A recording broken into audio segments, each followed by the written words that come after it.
Anda menyaksikan Kompas Bisnis, Saudara, bersama saya Yan Rahman. Saudara, banjir merendam sejumlah wilayah di Indonesia termasuk di Jabodetabek. Beberapa hari terakhir ini, kondisi ini menuntut kewaspadaan ekstra bagi para pengguna mobil agar tetap aman berkendara dan terhindar dari potensi kerusakan kendaraan akibat terendam banjir. Saat menghadapi jalanan yang banjir, sejumlah praktisi otomotif menyarankan pengendara untuk memperhatikan batas aman genangan maksimal setinggi setengah ban.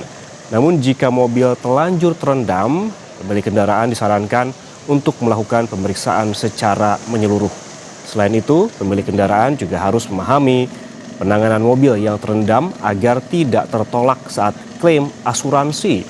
Karena bila salah penanganan pertama, dikhawatirkan akan memperparah kerusakan mobil yang akan menyebabkan kerugian ditanggung yang menjadi semakin besar.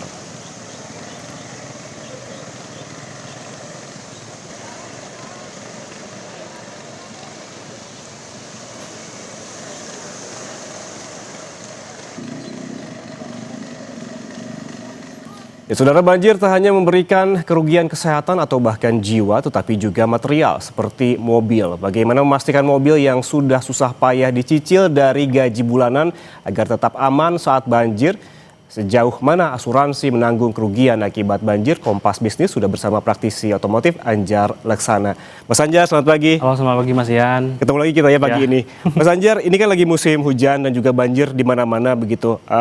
Bagi pengendara yang memiliki mobil begitu, bagaimana sih antisipasinya agar kendaraan mereka ini tidak terendam banjir? Karena kan genangan kadang-kadang kita tidak bisa antisipasi begitu. Kadang-kadang ada genangan, kadang-kadang juga kita tidak bisa melewati yang tidak ada genangannya begitu. Gimana cara mengantisipasinya itu? Sebenarnya kalau secara teori gampang-gampang agak susah kalau penerapannya. Kalau misal kita pergi ke kantor gitu kan, pakai kendaraan pribadi. Nah, usahakan kita sering melihat BMKG, prediksi jalan, lihat maps, kondisi ke depan kayak apa. Kalau misal kita hari ini di sini aman, dan misal sore kita akan ke Sunter yang daerah rawan banjir itu kan kita harus mitigasi. Oh, kira-kira kalau misal daerah sana rawan banjir, sebaiknya mungkin mobil ditaruh di tempat aman di sini. Kemudian kita bergerak pakai transportasi umum gitu atau pakai kendaraan yang lainnya. Yang apa ya, supaya kita jangan sampai keluar duit banyak kalau misal mobil kena banjir, karena banjir itu menurut saya sangat repot sih penanganannya kalau di dalam mobil itu. Kalau misalkan nih sudah terlanjur genangan ada di depan, sementara kita gak bisa putar balik karena di belakang sudah banyak juga kendaraan.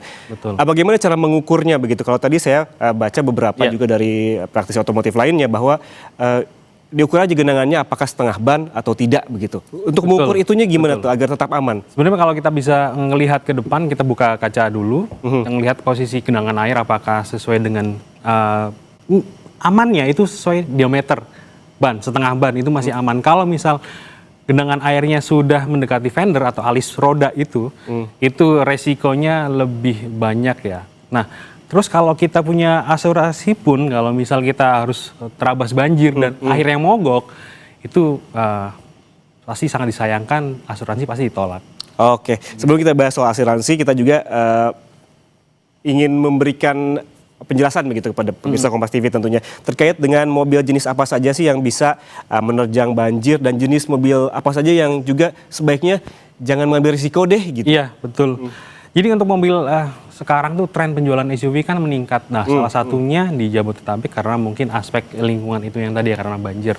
Biasanya jenis LMPV, LSUV sekarang itu, misal ambil contoh kayak Expander itu, dan Avanza dan lainnya itu ground clearance-nya udah 220-an sekitar gitu. Jadi untuk hanya genangan ya, bukan yang banjir yang besar sekali, seharusnya relatif aman. Apalagi jenis SUV yang lebih besar, kayak leather frame, kayak jenis-jenis yang medium SUV, itu harusnya lebih aman lagi kalau misal untuk kondisi-kondisi cuaca ekstrim kayak belakangan ini. Terus kalau misal untuk kendaraan yang rendah gitu, kayak sedan, hatchback, LCGC, mungkin lebih preventif ya, hati-hati ya kalau kita misal mau berpergian, lebih baik hati-hatilah karena itu rendah banget kan, rentan untuk yang namanya air itu masuk ke dalam mesin atau water hammer. Nah, itu sangat susah banget sih kalau udah air masuk, itu harus overhaul, harus bongkar mesin, biasanya pistonnya bisa bengkok juga. Nah kalau yang kayak tadi misal itu kan untuk mitigasi ya. Nah kalau misal mobil kita kondisinya di rumah seperti apa? Yang namanya hujan biasanya kan terpola ya Mas ya.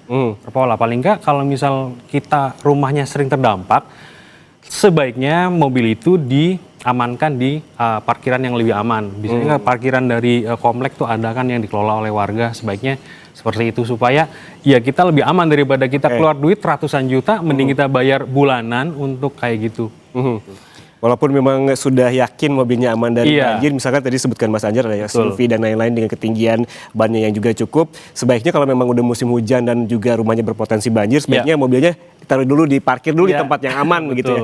Nah, kalau tadi kan jenisnya, bagaimana dengan apa sih yang bisa dilakukan ketika memang menerjang banjir begitu, sudah telanjur menerjang banjir bagi kendaraan yang manual, matic dan juga listrik?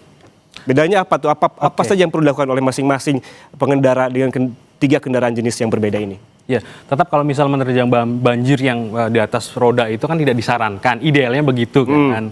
Tapi kalau misal masih genangannya masih aman di bawah fender ban setengah diameter, ya sebaiknya itu mobil tetap gunakan gigi rendah, low gear. Kalau misal matic biasanya di L. Kalau gigi manual biasanya gear 1 dan jaga RPM 1500 sampai 2000 supaya mesin tidak kehilangan gas, kehilangan torsi dan tenaga untuk menerjang banjir. Nah, ketika misal di depan mobil itu sudah lewat, sebaiknya tunggu dulu nih mobil depan lewat sampai selesai karena biasanya kan ada semacam ombaknya kan, gelombangnya. Nah, itu supaya tidak masuk ke air intake.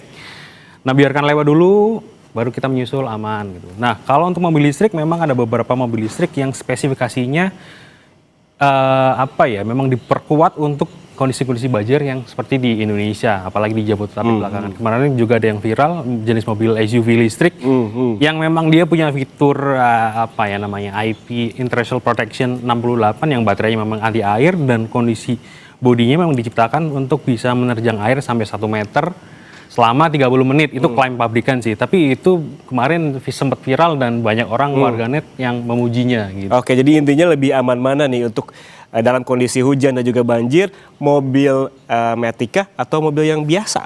Sebenarnya aman dan tidak amannya itu tergantung kondisi banjirnya ya. Memang paling ideal adalah tindakan preventif gitu. Berhati-hati, menjaga, kita ngeliat maps, kira-kira jalan yang akan kita lalui apakah akan banjir atau tidak gitu.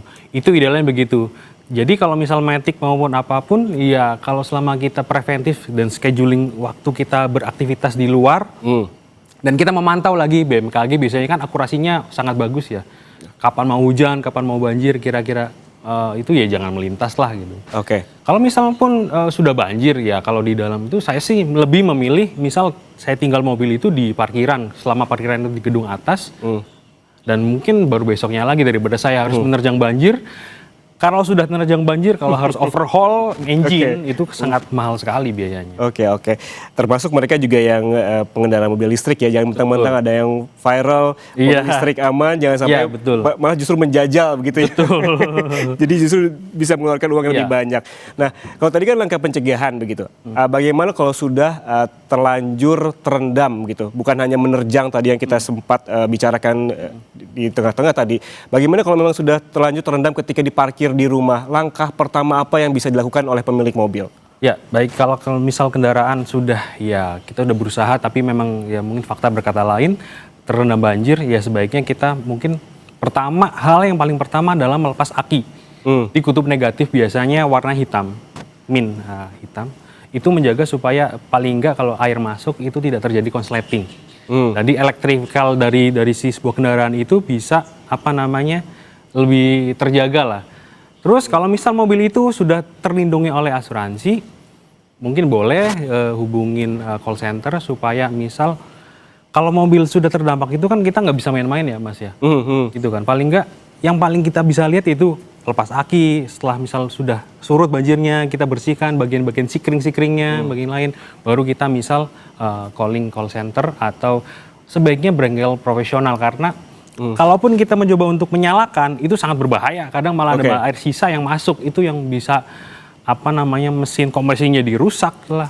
Bahkan misal ya saluran distribusi bensinnya jadi malah berebet dan lain-lainnya malah harus bongkar banyak.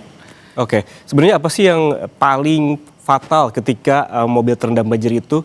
Apa sih yang paling fatal ketika air masuk dan bercampur oli kah atau apa sebetulnya? Sebenarnya yang paling fatal dan paling mahal perbaikannya adalah ketika ECU. ECU itu Electronic Control Unit atau otak komputer yang ada di dalam mobil itu. Kalau itu sudah kena, wah itu harganya bisa sepertiga mobil itu sendiri biasanya yang namanya ECU. Oke. Mungkin kalau misal masih kerendam, ECU-nya aman, mesinnya masih aman, mungkin masih bisa ya kita perbaiki lah di bengkel-bengkel spesialis yang banjir bisa. Tapi kalau udah ECU, kayaknya agak susah sih Mas. Mungkin jual aja lah, dijual kampakan lah, pretelan aja, jual pintunya. Oke. Oke, tadi selain juga berbicara soal ketinggian banjir, juga dibandingkan dengan diameter bannya tadi, yang perlu diketahui oleh pemilik mobil juga adalah pemeriksaan yang menyeluruh, yang juga perlu diketahui apabila sudah terlanjur terendam banjir. Sebetulnya apa yang perlu diketahui? Apakah juga ini terkait dengan oli mesin atau kelistrikan? Ya. Jadi kalau misalnya sudah kadung kena banjir, itu kan tadi kelistrikan dicek, sikring dicek, kemudian air intake. Kalau kita misal mampu dan ngerti, air intake boleh dibuka, dibersihkan. Atau misal sebelum banjir itu air intake dibungkus plastik dengan karet yang kencang supaya air itu tidak masuk ke mesin. Gitu. Kalau misal sudah terlanjur ya apa boleh buat ya mungkin filter dicek, dibersihkan juga. Biasanya filter udara itu ada apa namanya rembesan air gitu kan supaya tidak masuk ke dalam kendaraan. Jadi kalau misal kita bukan profesional sebaiknya setelah terendam haram hukumnya untuk menyalakan mesin. Oh itu ya intinya? Iya. Oke, berarti setelah terendam jangan sekali-kali menyalakan mesin mobil? Iya, kalaupun sudah punya asuransi gitu kan, dilindungi asuransi, udah pasti klaimnya batal, tidak bisa diklaim. Gitu. Oke, artinya juga yang perlu diperhatikan adalah utamanya ketika mobil terendam banjir jangan sekali-kali menyalakan mesinnya. Karena itu juga berbahaya meskipun sudah memiliki asuransi begitu. Dan ngomong-ngomong soal asuransi, sebetulnya seberapa penting sih pemilik mobil di Indonesia dengan kondisi yang tropis seperti ini, musim hujan yang juga panjang, juga berpotensi banjir, seberapa penting pemilik kendaraan atau pemilik mobil memiliki asuransi? Kita akan bahas sesaja jeda. Tetaplah bersama kami saudara di Kompas Bisnis.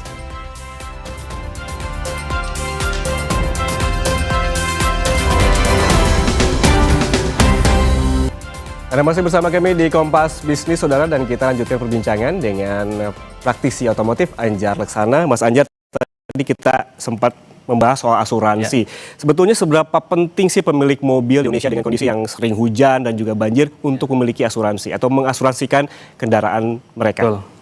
Jadi kalau bicara idealisme ya namanya kalau misal mobil baru itu penting banget, apalagi usia mobilnya 1 sampai 10 tahun.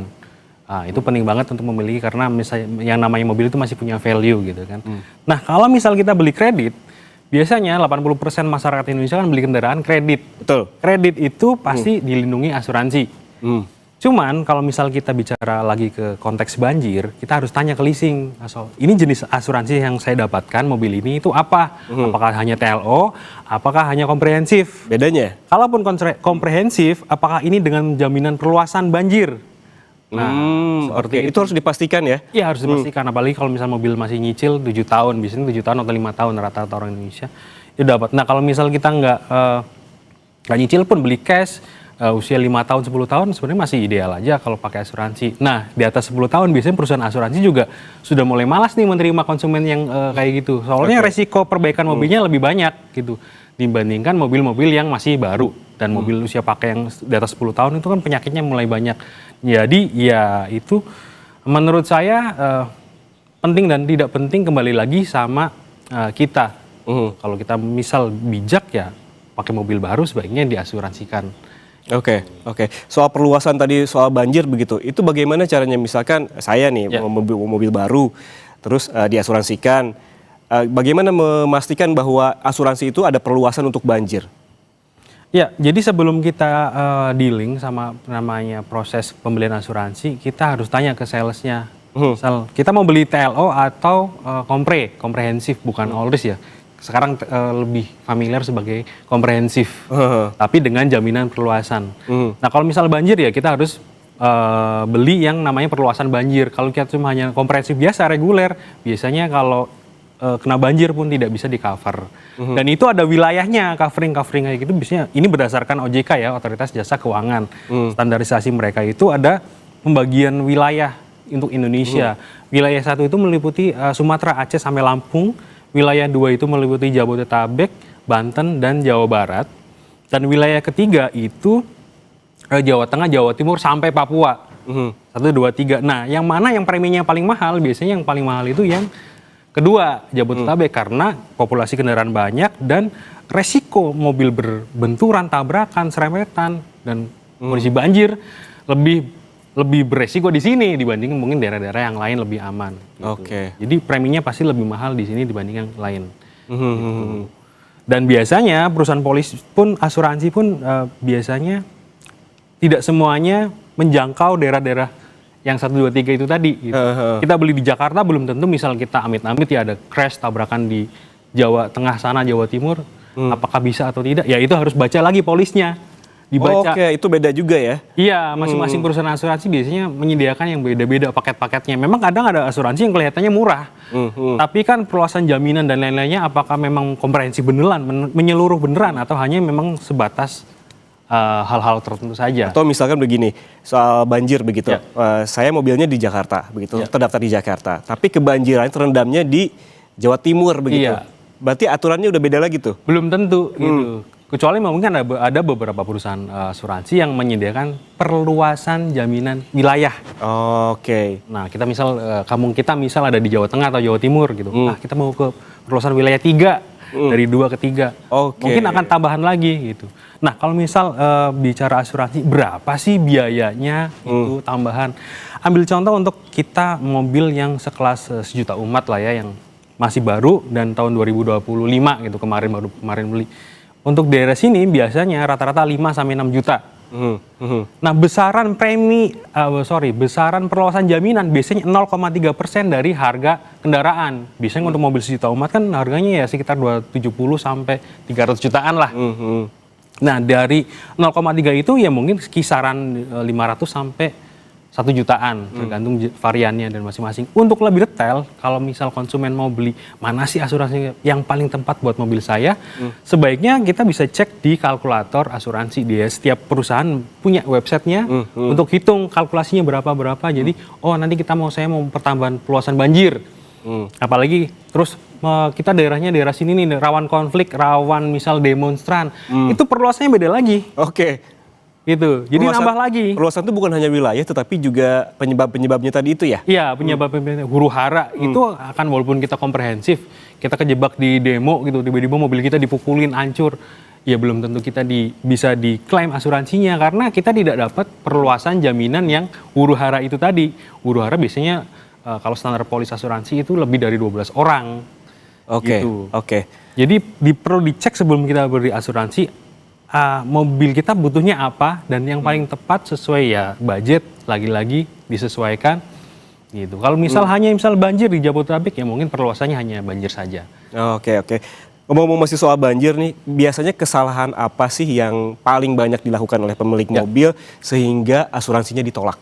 Ya betul. Jadi paling banyak untuk asuransi itu pasti terobos banjir. Itu paling banyak mentang-mentang, saya udah punya asuransi nih, peace of mind nih, tenang aja nih, hajar aja. Padahal itu salah.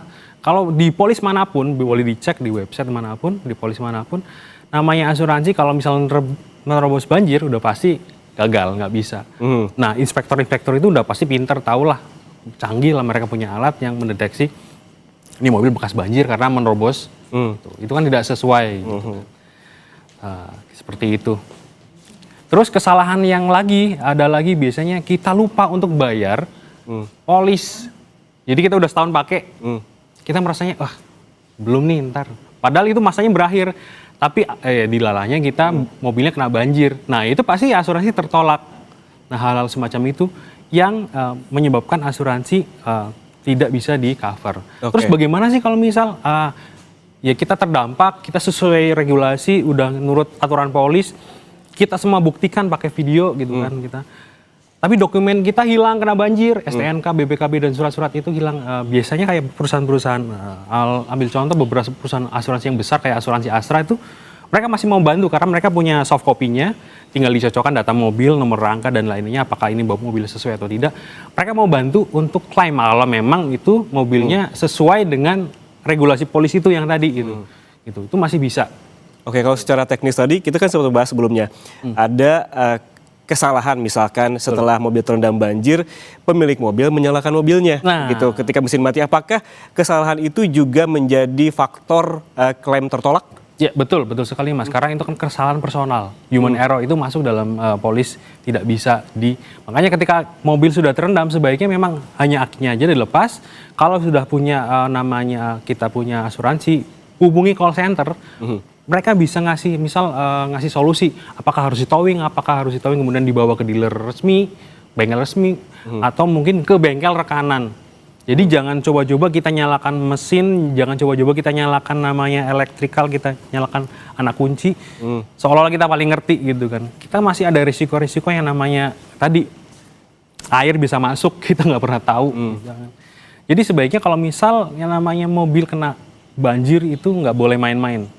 Beda dengan penanganan banjir, ya mohon maaf ya kayak tabrakan dan lain, mungkin kita masih bisa, coba kita akalin apa. Kalau sudah banjir, resikonya besar. Oke, tadi sempat dibahas juga soal jenis-jenis asuransinya begitu. Kemudian apa sih bedanya perlindungan? Tadi sempat dibahas beberapa, yang ORIS dan juga TLO begitu. Sebetulnya mana yang lebih ideal bagi mereka yang tinggal di kota-kota yang rawan banjir? Oke. Jadi secara umum namanya asuransi itu terbagi jadi dua, TLO, Total Loss Only. Jadi kalau misal mobil kehilangan, nah itu TLO. Dimaling orang, kita tanpa sadari dimaling orang, itu TLO.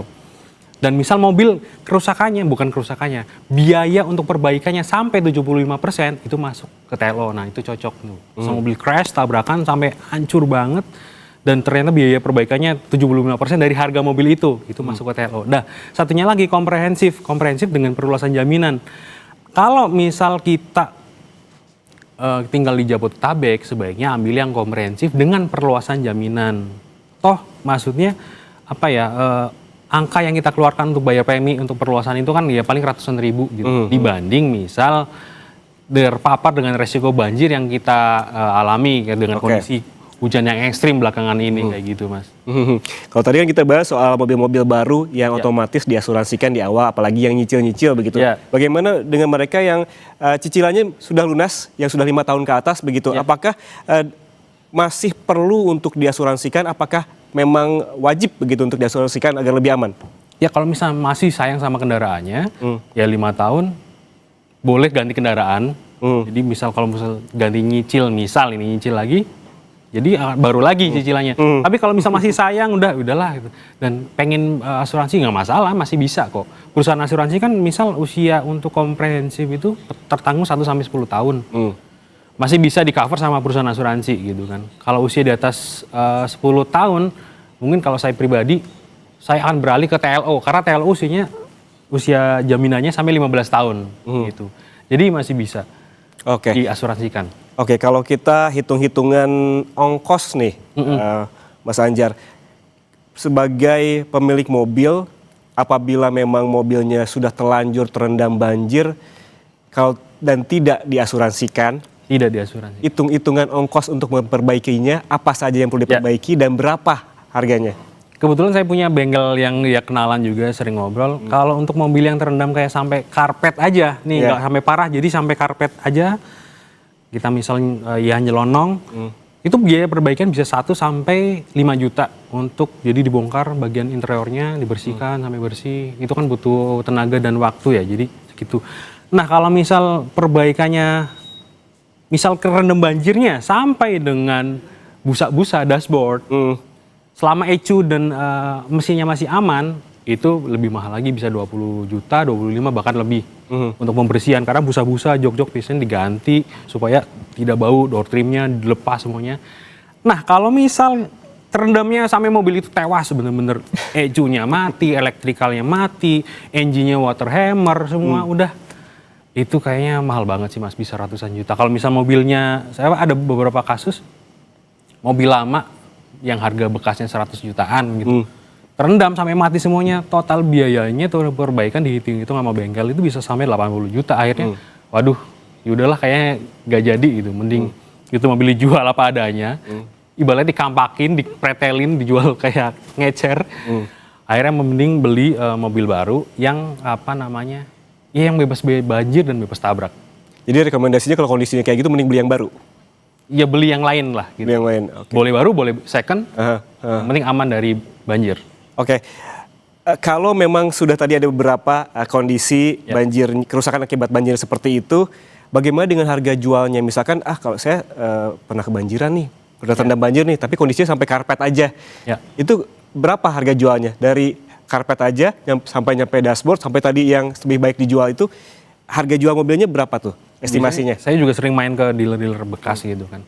Nah, kalau mobil yang mantan atlet renang gitu, dalam tanda kutip biasanya iya pasti hancur banget. Kalau depresiasi mobil normal itu setahun sekitar 5% sampai 10% ya depresiasi atau penurunan harganya. Nah, kalau mobil yang sudah mantan atlet renang itu biasanya bisa 20%, 30%.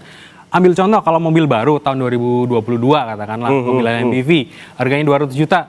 Kalau sebatas karpet aja kerendam biasanya masih dijual 160-an, 150-an. Itu masih ya sebatas karpet-karpet gitu. Kalau misalnya sudah kerendam total ya orang pasti malas ya. Karena ketika mungkin dijual kelihatannya oke-oke aja. Next kita pakai setahun 2 tahun biasanya engine checknya tuh nyala, sensor-sensor bermasalah. Karena biasanya kalau sudah mobil kena banjir itu memperpendek usia-usia elektrikal yang di dalamnya komponen-komponen itu. Mas Anjar terakhir nih, bagi mereka yang ingin membeli mobil second dan tidak ingin terjebak ataupun tertipu kalau mobil ini bekas banjir begitu, apa yang perlu dilakukan oleh calon pembeli mobil second ini? Baik. Jadi kalau misal kita mau beli mobil ya, apalagi musim hujan kayak gini, paling gampang dicek itu bagian rangka jok depan. Karena itu besi yang paling sensitif dengan air. Biasanya mobil yang sudah terkena banjir, itu rangka joknya di bawah itu sudah berkarat, gampang sekali berkarat, dan baut-baut di bawahnya gampang sekali berkarat. Kemudian walaupun sudah dibersihkan, biasanya mobil yang ini baunya khas, bau khas lembab gitu.